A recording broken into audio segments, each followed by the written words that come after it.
Mesdames, Messieurs, bonsoir. Voici les titres du journal. Plus haut, le vaccin contre le Covid-19 entre en campagne dès le 7 juillet. Deuxième phase d'intensification de la vaccination. Opération désormais ouverte aux personnes âgées de plus de 18 ans. Annonce et précisions à suivre dans le dossier de la rédaction. Plus loin, repousser les vendeurs à la sauvette et autres petits commerçants pour laisser le trottoir aux piétons. La campagne bat son plein à Douala. Nous irons vivre la première journée sur place dans la capitale économique. Plus fort, accélérer le projet de recasement des vendeurs à la sauvette qui assiège également le centre-ville de Yaoundé. Où en est donc le projet? Enquête à suivre dans ce 20h30. Voilà pour les titres. Développement après ce message.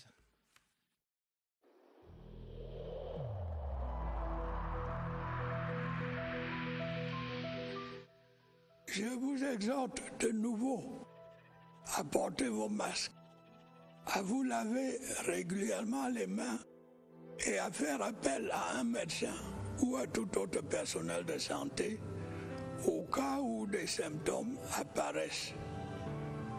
C'est le seul moyen de préserver les vies et de freiner la propagation du virus.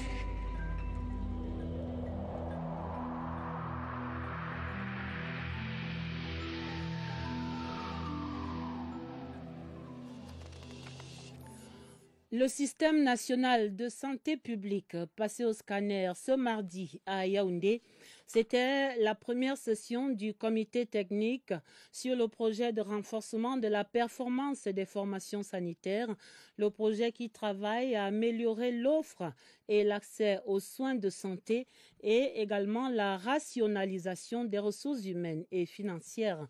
Les experts réunis autour du secrétaire général du ministère de la Santé publique devrait aboutir au terme de ces travaux à des propositions effectives pour améliorer notre système de santé au Cameroun. Et c'est là une véritable révolution que de parler même de la performance du système national de santé publique au Cameroun, tant les besoins et les attentes des populations sont immenses en matière de santé. Sur quel levier faudra-t-il donc actionner pour réaliser ce projet de performance? Réponse dans cette enquête de Irène Njanafouda. Le système de santé en vigueur dans les formations sanitaires a du plomb dans l'aile. Son dysfonctionnement repose sur certains détails connus de tous. Des patients qui ont récemment visité les formations sanitaires sont interrogés. Les principaux feedbacks qui nous reviennent, c'est que les services et les soins de santé restent encore, c'est pas toujours accessible à tous. Beaucoup se plaignent encore de débourser de l'argent pour leur prise en charge. Tous les médicaments prescrits ne sont pas toujours retrouvés. Le personnel de santé est tenu de se plier aux exigences du système de santé qui s'illustre par des lourdeurs administratives et financières. Le préjudice causé est énorme et mérite d'être réparé. Les attentes des personnels de santé dans les différentes formations sanitaires, c'est le paiement. Il faudrait raccourcir ce délai de paiement de leurs factures. Le gouvernement s'inscrit dans le sillage de la performance et pour gagner ce pari, il faut resserrer les taux d'une politique efficace autour du système de santé actuel. La gestion transparente et participative doit être assurée. Si le personnel n'est pas impliqué, il ne sera pas motivé, il ne va pas contribuer à l'objectif du projet qui reste assurer les soins et services de qualité à la population. Le système de santé est donc appelé à faire l'objet d'un contrat de performance sur lequel repose un panier de soins accessible à toutes les bourses en milieu hospitalier. Santé et performance également en question pour l'ensemble du continent qui prépare l'amélioration de la qualité des médicaments distribués aux populations. L'Union africaine félicite le Cameroun pour la ratification en cours du traité portant création de l'Agence africaine du médicament. Des félicitations transmises au Premier ministre chef du gouvernement Joseph Dione Ngouté. C'était ce mardi de la bouche même de Michel Michel Sidibé, l'envoyé spécial, la Commission de l'Union africaine. Reportage à l'immeuble Étoile, Laurentine Bokono. Environ 19 pays sur les 55 d'Afrique ont déjà signé le traité, mais à ce jour, 10 ont déjà déposé l'instrument de ratification. En ce qui concerne le Cameroun, le projet vient d'être adopté au Parlement. On a bien sûr remercié le Cameroun pour avoir pris le devant, avoir déjà ratifié au niveau de l'Assemblée, et bientôt le Cameroun va déposer l'instrument de ratification au niveau de l'Union africaine. Face à la criante nécessité de doter l'Afrique d'un organisme continental de réglementation des produits médicaux, une vision et une stratégie commune restent à construire. Nous voulons réduire la dépendance vis-à-vis de l'extérieur. On voudrait produire nos propres vaccins, on veut produire nos propres médicaments pour des raisons de santé, combattre aussi les faux médicaments qui constituent un fléau important sur le continent, mais aussi pour des raisons économiques. Le 15e instrument de ratification est encore attendu pour que soit mis en application le traité portant création de l'Agence africaine du médicament. Il a été adopté le 11 février 2019 à Addis Abeba, en Éthiopie. Parlons encore santé dans le dossier du 20h30 pour décrypter l'annonce dès le 7 juillet, dans 2 semaines environ, par le programme élargi de vaccination de la deuxième phase intensive de la vaccination contre le Covid-19. Le gouvernement accompagne cette phase avec une campagne de communication. Il s'agit d'expliquer et de convaincre les plus réticents quant au caractère impératif de cette vaccination. Et bon an, mal an, le message passe. Le compteur affiche maintenant 102 200 personnes vaccinées depuis hier, 21 juin. Notre reporter Daniel Menanga a recueilli le témoignage, par exemple, de 2 personnes vaccinées et qui se portent à merveille. Regardez plutôt. Christine, 36 ans, fait partie des 13% de la population camerounaise Covid prudente. Elle reste en mode vigilance malgré la situation épidémiologique maîtrisée. J'ai reçu les 2 doses de vaccin. Je sais déjà que le vaccin me protège contre les formes graves de la maladie. Je suis en super forme. Idée reçue sur le vaccin anti-Covid-19. Titulaire en a aussi entendu parler, mais il a fait son choix. Je n'ai pas ressenti de signe parce que si ce n'est que, comme tous les autres vaccins, on peut avoir dans la journée ou en soirée un peu de fièvre ou un peu de mal de tête, mais après le lendemain, tout est bien passé. La maladie nous a tous surpris. Les pouvoirs publics nous disent que le vaccin est bien pour la prévention. C'est dans le monde entier, tout le monde se vaccine. Donc moi je pense qu'il n'y a pas de raison que tout le monde se trompe en même temps. Effet secondaire amplifié avec l'âge, cet octogénaire tient bon. Plus d'1 mois après avoir reçu le vaccin, il peut même encore faire ses courses tout seul. Comme à l'accoutumée, je n'ai rien senti de nouveau. Je suis ce que vous appelez personne vulnérable.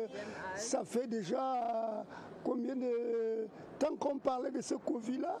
Je fais aller-retour à Yaoundé. Alors, les vaccins sceptiques et hésitants, on se jette à l'eau? Effectivement, Daniel, la vaccination avance à travers le monde. Quelques pays se démarquent déjà par un taux de couverture vaccinale anti-Covid très important. Parmi ceux qu'on appellerait les champions de la vaccination, on compte les États-Unis, la Chine, Israël et quelques autres pays européens. Voici leurs recettes dans cette compilation de Sidoine Monkam. Ils ont réussi à ralentir la course du virus avec un taux de couverture vaccinale conséquent. Israël, le Royaume-Uni, les États-Unis d'Amérique, la Chine et quelques pays d'Europe se démarquent par une offensive aux résultats spectaculaires. Des prouesses à mettre à l'actif d'un marketing vaccinal ciblé. En Chine, par exemple, déjà plus d'1 milliard de personnes vaccinées grâce à une méthode de coercition rigoureuse imposée aux populations. Aux États-Unis, plus de 318 millions de personnes ont déjà reçu leur dose immunisante. Israël n'est pas en reste, plus de 65% de la population immunisée à travers le concept Retour à la vie, nom de code de l'opération menée tambour battant contre le Covid-19. En Europe également, plusieurs pays se démarquent positivement. Et selon les spécialistes, ces résultats ne sont pas le fait du hasard, mais une prise de conscience, une volonté personnelle et même une discipline de vie adoptée par les populations de ces pays qui ont payé le lourd tribut de la crise sanitaire. Le tout sous l'impulsion des gouvernements résolument engagés à tourner cette page sombre de l'histoire. Et ici au Cameroun, après la première phase intensive de la vaccination anti-Covid lancée début juin, le ministère de la Santé publique revoit maintenant sa stratégie d'approche et espère enregistrer un plus grand nombre de personnes vaccinées. Cette seconde phase de la campagne va courir du 7 au 11 juillet et elle vise des objectifs un peu plus ambitieux encore. Invité sur ce plateau du 20h30 hier lundi, le ministre de la Santé publique, Manaouda Malachi, a donné le canevas de la prochaine campagne. Je vous propose de l'écouter dans cet extrait sélectionné par Barbara Padjama. Lorsque nous avons commencé la campagne de vaccination, nous avons quand même eu un bon résultat. On était monté à pratiquement 3500, 4000 personnes vaccinées jour et c'est après que la courbe est descendue. Ce qui va changer, c'est que nous sommes en train de vouloir, nous avons proposé au gouvernement d'élargir les cibles. Maintenant, nous allons prendre toute personne qui arrive et qui a 18 ans et plus peut se faire vacciner désormais. Donc ça, ce n'était pas le cas avant parce que c'était les personnes de santé, les personnes de plus de 50 ans. Donc là, nous allons élargir les cibles. Nous allons multiplier les centres de vaccination, y compris les centres spéciaux. Nous allons également, n'est-ce pas, nous diriger avec des équipes mobiles vers certaines structures, c'est-à-dire que ce soit structures privées, publiques, les entreprises, les universités, les administrations, nos agents de santé communautaires qui vont faire pratiquement du B2B, qui vont aller dans les ménages, expliquer. Nous pensons qu'on pourrait avoir de meilleurs résultats. Nous reviendrons dans quelques instants sur cette phase intensive deuxième de la vaccination contre le Covid-19 dans notre page spéciale de tous les soirs avec Évariste Eyenga. Ce sera dans quelques minutes seulement. Le temps de jeter un faisceau de lumière sur la promulgation par le chef de l'État de la loi portant ratification de l'ordonnance du 26 mai. C'était hier lundi le président de la République qui donne donc la caution de l'État du Cameroun aux investisseurs. Et grâce à ce texte qui modifie les plafonds d'emprunt et à cet autre décret habilitant le ministre des Finances à recourir à des émissions sur le marché international, on peut dire que l'opération de rachat de l'Eurobond 2015 a désormais reçu toutes les garanties de l'État. Lucrèce Mabenga. Toutes les garanties de la régularité de l'opération de rachat de l'Eurobond du Cameroun sont données par le président de la République depuis ce lundi. En effet, la signature du décret habilitant le ministre des Finances à recourir à des émissions sur le marché international pour un montant de 450 milliards de francs CFA dans la limite du plafond des emprunts non concessionnels constitue l'un des derniers éléments de campagne donnés à la Team Cameroun de l'Eurobond sur fond de légitimité quant à la conduite de cette opération. Dans la même veine, la promulgation de la loi portant ratification de l'ordonnance du 26 mai dernier, modifiant et complétant certaines dispositions de la loi de finances 2021, est synonyme de légalité de l'opération parce que validée par l'exécutif et le législatif. En effet, le 26 mai dernier, le président de la République avait signé une ordonnance relevant les plafonds d'emprunt concessionnels et non concessionnels qui varient désormais entre 350 et 750 milliards de francs CFA. Cette ordonnance vient d'être ratifiée par le Parlement. Voilà qui est donc aussi de nature à encourager et à rassurer les marchés financiers internationaux et donc les investisseurs intéressés par le deuxième Eurobond du Cameroun, dont l'enjeu est le rachat total ou partiel justement de celui de 2015 d'une valeur de 450 milliards de francs CFA à un taux d'intérêt le plus bas du marché et d'une maturité la plus longue possible. Les nouvelles de la session parlementaire du mois de juin au Cameroun. Au Sénat ce mardi, 5 projets de loi déjà adoptés à l'Assemblée nationale ont été reçus. Il s'agit entre autres du projet de texte de ratification de l'ordonnance revoyant à la hausse le droit de timbre du passeport à 110 000 francs, du projet de loi autorisant le président de la République à ratifier le traité portant création de l'Agence africaine du médicament, on vient d'en parler, et de celui régissant l'accès aux ressources génétiques. Mathieu Kemgo. Les 5 textes déjà adoptés à l'Assemblée nationale ont été déposés sur la table des sénateurs et immédiatement répartis au sein de différentes commissions. À la Commission des Affaires étrangères, le ministre de l'Économie, de la Planification et de l'Aménagement du territoire a défendu le projet de loi autorisant le président de la République à ratifier l'accord d'étape vers un accord de partenariat bilatéral entre le Cameroun et le Royaume-Uni de Grande-Bretagne. Un texte qui, selon Alamine Ousmane Mey, s'impose suite à la sortie de la Grande-Bretagne de l'Union européenne. Au sein de la même commission, le ministre délégué auprès du ministre des Relations extérieures chargé du Commonwealth, Félix Mbayou, a donné les tenants et les aboutissants du projet de loi autorisant le président de la République à ratifier l'accord de coopération entre le Cameroun et la Suisse relatif à la suppression réciproque de l'obligation de visa pour les détenteurs de passeports diplomatiques ou de services. Le projet de loi autorisant le président de la République à ratifier le traité portant création de l'Agence africaine du médicament était également défendu au sein de la Commission des Affaires étrangères par le ministre de la Santé publique. Quant au projet de loi régissant l'accès aux ressources génétiques et à leurs dérivés, il a été confié à la Commission de la production et des échanges et défendu par le ministre de l'Environnement, de la Protection de la Nature et du Développement durable. Le projet de loi revisant à la hausse le droit de timbre du passeport sera défendu plus tard par le ministre des Finances. À l'Assemblée nationale, c'était la suite des séances d'information et d'échange entre les personnalités ressources et les commissions générales. Et ce mardi, c'était le tour des membres de la Commission des lois constitutionnelles d'accueillir les membres de la Commission des droits de l'homme du Cameroun. Voici les résolutions de ces échanges dans ce reportage de Pulchéri Até.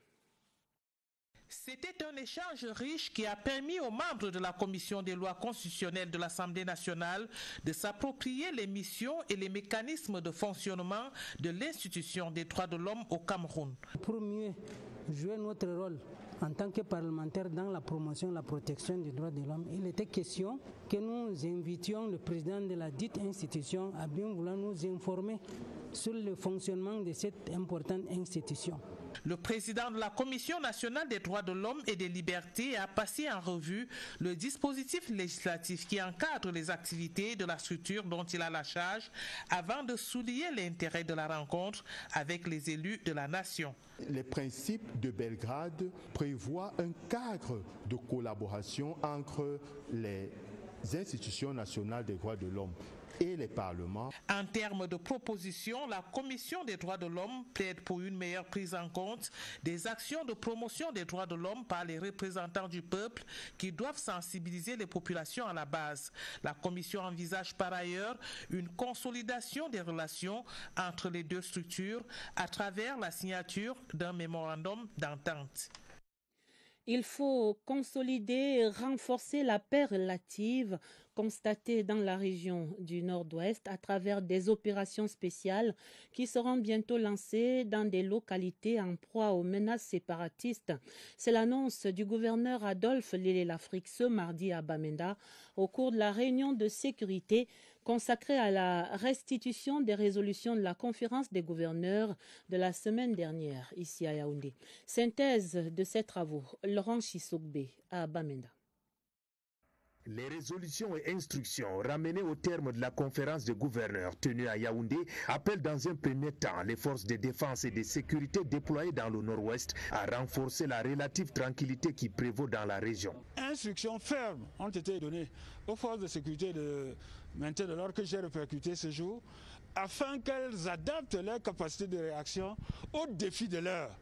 Par conséquent, nous allons d'un moment à l'autre lancer des opérations spéciales pour faire face aux défis dans les localités qui sont encore troublées par l'action de quelques terroristes. Aux côtés des forces de défense et de sécurité, il y a également le rôle que doivent jouer les autres maillons de cette chaîne de pacification. Des instructions fermes nous ont été données de remobiliser les populations à travers les groupes de paix, les groupes de pacification, les comités de vigilance autour des élus locaux, des chefs traditionnels pour accompagner les forces de sécurité et de maintien de l'ordre dans l'œuvre de pacification.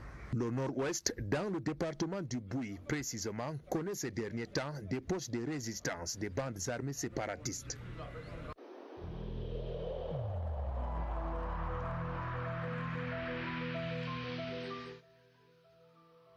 Malgré nos efforts, le Covid-19 a endeuillé de nombreuses familles et provoqué de graves difficultés dans le fonctionnement de notre économie et de notre société.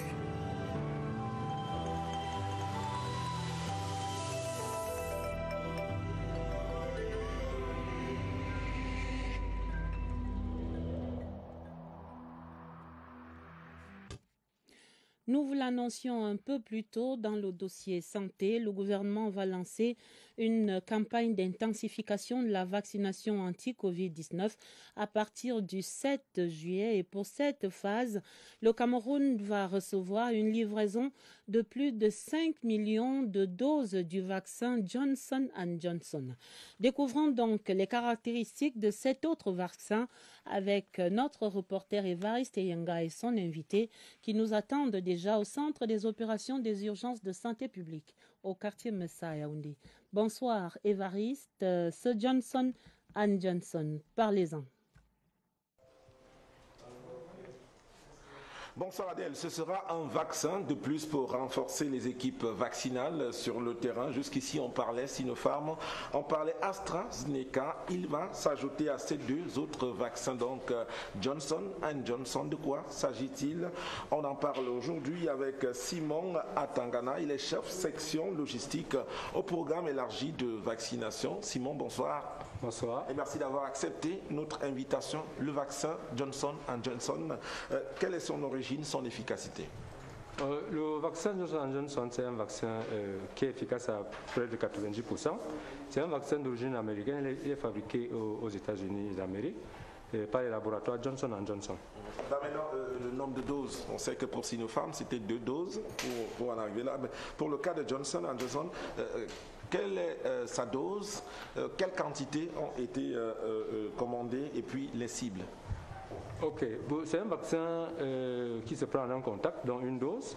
Et pour le pays a commandé 5 300 000 doses pour vacciner les populations de 18 ans et plus. Dans toutes les cibles vaccinales, nous avons répertorié depuis le début de la campagne. Merci à vous, Simon Atangana, d'avoir répondu à cette invitation. Johnson & Johnson, vous en savez davantage sans doute, mais notez qu'il vient enrichir l'univers vaccinal pour étoffer davantage la stratégie de lutte contre le coronavirus au Cameroun.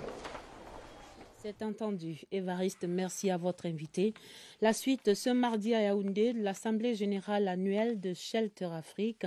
Les travaux ouverts hier lundi à l'hôtel de ville de la capitale intégraient la contribution des ministres des Finances des pays participants. Comment ces pays financent-ils le logement social? Voici la synthèse des expériences partagées dans ce reportage de Cyril Kingé Mbépé.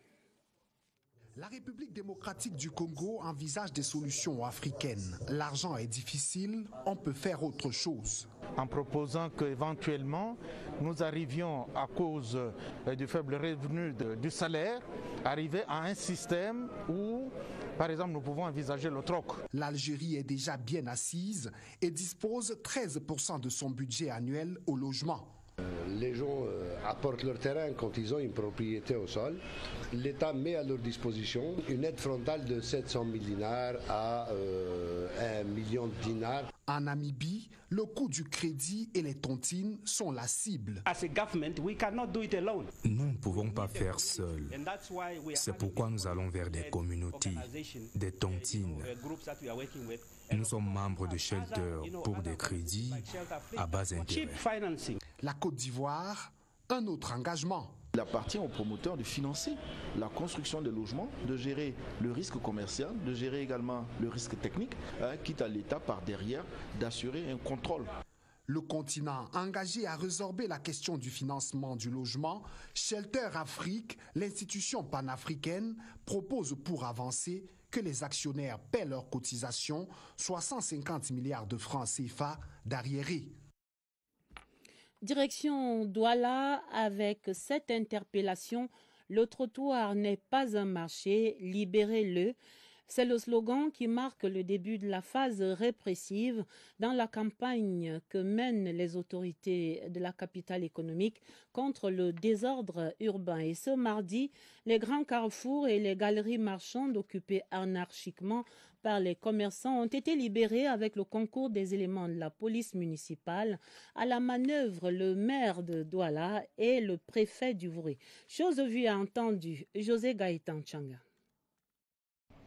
La circulation est désormais fluide au lieu dit douche municipale à Douala.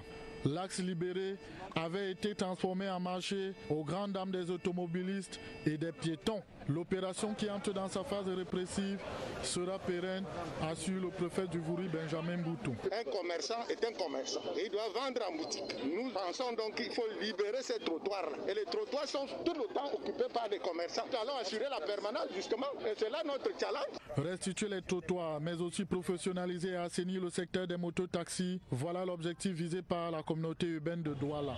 Au rond-point d'Eido, une gare routière a été créée, bien que provisoire. Elle aidera à décongestionner ce grand carrefour. On n'a jamais mis l'éclairage public. On va mettre des toitures pour que par saison de pluie, ils soient protégés. Les toilettes également peuvent arriver. Donc il faut qu'ils fassent un bon usage de cet endroit et que surtout la sécurité soit assurée pour les passagers. Les personnes occupant les emprises du domaine public de manière anarchique seront désormais sanctionnées. 10 000 francs d'amende pour le stationnement d'une moto sur le trottoir, 250 000 francs pour ce qui est du dépôt de matériel de chantier sur la voie publique. Des mesures dissuasives. Et voilà qui devrait faire tache d'huile pour les autorités municipales de Yaoundé. Et c'est le même combat dans la capitale économique. Seulement ici, le projet de recasement des sauveteurs de l'avenue Kennedy piétine. Même les annonces du ministre du Développement urbain n'y ont rien fait du tout. Les trottoirs et même la chaussée au centre-ville de Yaoundé restent envahis par un marché des plus bigarrés. Où donc en est ce projet de recasement? Voici l'enquête de Franck Evina. Image d'il y a environ un mois. Le maire de la ville, Luc Messi à Tangana, annonce aux sauveteurs de l'avenue Kennedy l'imminence de leur recasement. Mardi 22 juin, retour sur les lieux, même ambiance dans cette caverne d'Ali Baba à ciel ouvert, même si la nouvelle est bien accueillie par la grande majorité. On a fait plus de 30 ans ici, tous les jours on courait, tu vois. Et si on trouve maintenant un endroit bien posé, on reste là sans nous chasser, on remercie beaucoup, jusqu'à 1000 fois. À la communauté urbaine, les choses bougent. Environ 400 sauveteurs déjà recensés. Le moment venu, ils prendront leur quartier ici, sur le site de recasement lieu-dit SHO. Un marché moderne en cours d'achèvement. 4 blocs d'environ 200 boutiques, 3 hangars, parking clients et autres commodités prennent forme. Ceux qui font dans l'électronique seront certainement installés dans le secteur électronique. Ceux qui font dans, je pourrais dire, le petit habillement, des chaussures et autres, vont aussi être installés, n'est-ce pas, dans les zones pour que chacun trouve son compte. Des garanties qui peinent pourtant à rassurer certains sauveteurs qui redoutent notamment des traitements de faveur. Si quand même le maire peut nous donner la possibilité, nous-mêmes, on recense nos gars, les gens qu'on connaît, ça c'est mieux. Parce que ce qu'ils ont pris là, il y a certains qui ne banquent pas ici. Pour les réunions, pour dialoguer, nous dire les critères, pour qu'on se prépare aussi, même s'il faut 10 000, même s'il faut 50 000, il faut que tu te bats au moins, parce qu'il n'y a pas 50 000, bien avec 20 000. Le recasement des sauveteurs de l'avenue Kennedy rentre dans le projet PADI pour l'assainissement et l'embellissement de la capitale. Wait and see. La fin des rencontres entre le FECOM et les présidents des conseils régionaux ce mardi, ou plutôt hier lundi, c'était le tour des régions de la Damawa et de l'Ouest qui venaient boucler cette série de rencontres entamées le 14 juin. En rappel, l'objectif était de présenter aux 10 exécutifs régionaux les opportunités d'accompagnement qu'offre le FECOM et les projets d'hôtels des régions élaborés à l'intention de ces collectivités territoriales décentralisées. Jean-Pierre Congé raconte ici la fin de cette opération de charme du FECOM. À l'issue des rencontres faites comme région, c'est deux chefs d'exécutifs régionaux, Adamawa et Ouest, qui rivalisent de qualificatifs quant aux opportunités d'accompagnement que leur offre le FECOM et face au projet de tel de région à eux présentés. Des maquettes qui reprennent les motifs du célèbre tissu d'op, si caractéristique de la culture Grassfield pour ce qui est de l'Ouest.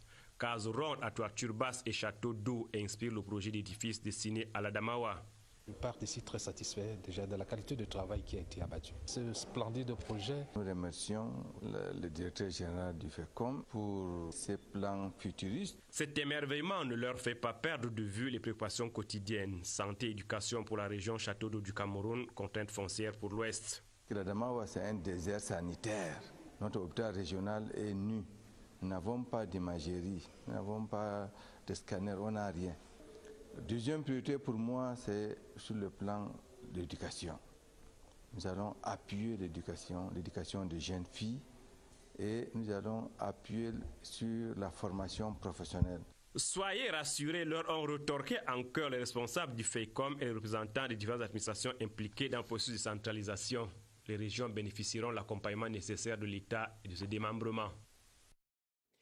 Et nous vous amenons en France, à Paris, pour la célébration du souvenir de la vie immense de Manu Dibango.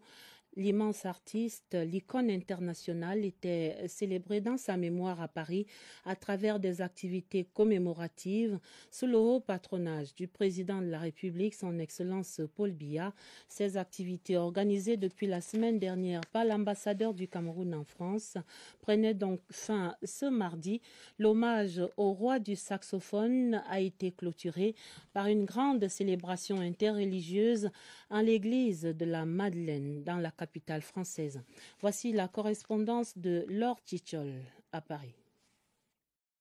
De la Madeleine, dans le 8e arrondissement à Paris, l'illustre cathédrale pour rendre hommage à un illustre homme, Manu Dibango, décédé à Paris le 24 mars 2020 à 86 ans. Le chef d'orchestre de ces vibrants hommages est le chef de l'État camerounais, son Excellence Paul Biya. Le chef de l'État, par cette cérémonie, a voulu témoigner de la reconnaissance du Cameroun à l'endroit de Manu Dibango, ce grand Camerounais qui était un authentique Camerounais. Vous avez entendu qu'il a gardé sa nationalité camerounaise. Il n'est pas venu demander la double nationalité comme ça court en ce moment. C'était un authentique Camerounais. Alors Manu, à travers tous les Camerounais célèbrent Manu Dibango en ce moment. Et le président voudrait que la diaspora que représentait Manu Dibango soit aussi authentique qu'elle était notre patriarche Manu.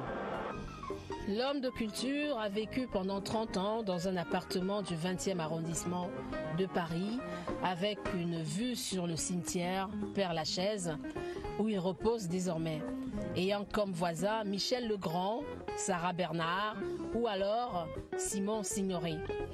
Lui qui se définissait comme un mélange de vin de palme et de Bordeaux. Insoutenable souvenir de cette dernière révérence de Manu, il y a à peu près un an maintenant. La journée mondiale olympique et paralympique dans la page des sports. L'événement se célèbre demain 23 juin. En prélude, le comité national Pierre de Coubertin tenait ce mardi une table ronde à l'Institut des sports Françoise Mbango. Le thème de la rencontre, voyage au cœur de l'humanisme olympique. La synthèse de ces échanges avec Évariste Yenga. Une table ronde en 3 prises de parole, de la pédagogie, enseignement sur les valeurs olympiques et leur impact par Odette Ngoulou, membre du comité international olympique. Les définitions de ces valeurs et leur non-application causent des conflits et problèmes de gouvernance au Cameroun, selon Malik Atour Evele.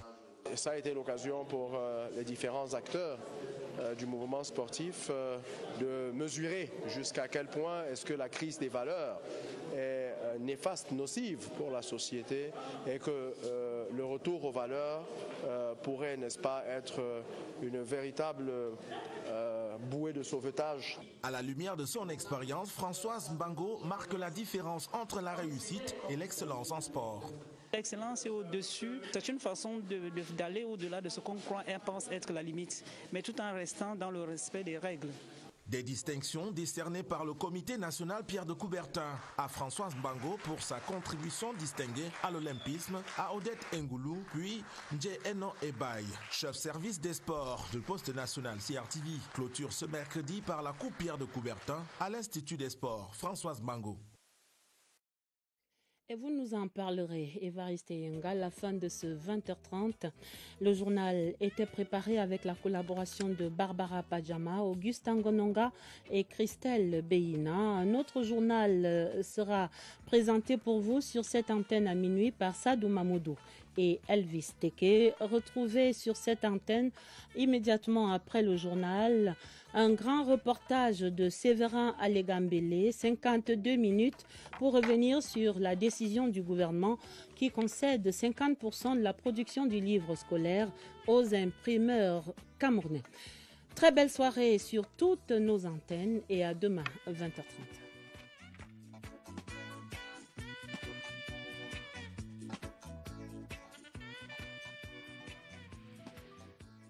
Je vous exhorte de nouveau à porter vos masques, à vous laver régulièrement les mains et à faire appel à un médecin ou à tout autre personnel de santé au cas où des symptômes apparaissent.